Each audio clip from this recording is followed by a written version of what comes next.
The leadership of the African Union at the very highest level is an opportunity which every country aspires to, because it represents a bestowal of trust and confidence on the part of other countries.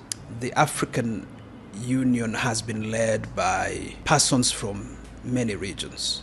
East Africa has not had a chance to lead the African Union itself. The last time we led was during the tenure of the Organization of African Unity, Salim, a very seasoned diplomat from Tanzania. He was the last Secretary General of the Organization of African Unity before it transitioned to AU. But since the establishment of the AU itself 25 years ago, the Eastern region has not led it. It is now the turn of the Eastern region. And Kenya is an important member of the Eastern region. Every member of the Eastern region is important, but I think it is generally acknowledged that Kenya carries a lot of weight on behalf of the region, particularly in terms of the refugees burden, the burden associated with negotiating peace deals within the region, the support it gives to a lot of countries in terms of the economy, amongst others. And so because of our leadership, we thought that this would be a good time for Kenya. And in making that decision, then the question became, which Kenyan? Who? Who? And in arriving at the decision of nominating Prime Minister Odinga, I think President Ruto was informed, obviously, by, number one, the office of the African Union Commission. It is an office that has more than 16 functions. The most critical function is to represent the interests of Africa globally.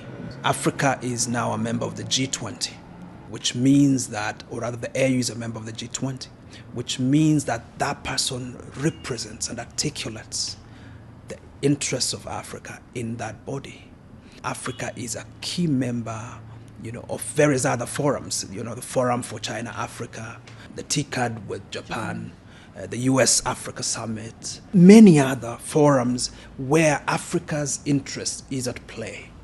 And therefore, that position requires a consummate leader, a consummate negotiator, a strong leader, a visionary. It requires a leader who's been tested, who is not going to be overrode by the office, but a leader who's going to shape the office and give it gravitas and give it weight. And so in choosing Mr. Odinga, I think President Ruto was very conscious of the need to have a strong leader at the helm of the African Union Commission who will be able to drive the Africa narrative for this Africa century.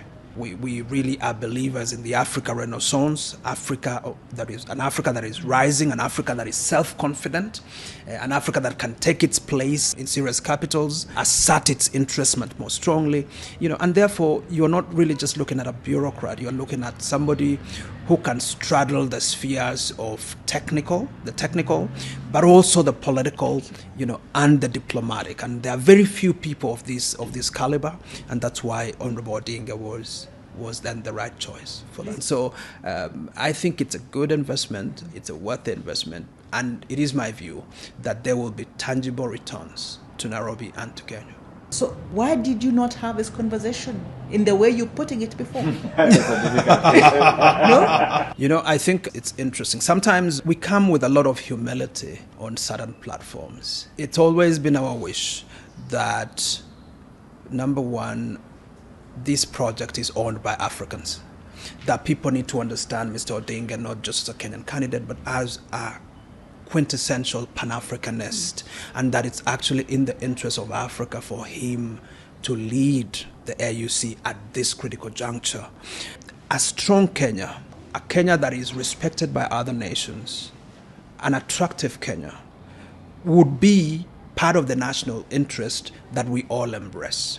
In the candidature of Mr. Odinga, just like in a stronger Kenya Airways, in a stronger M-Pesa, in a stronger Equity Bank, these big brands, that's another brand for Kenya, a positive brand that would attract good to the country,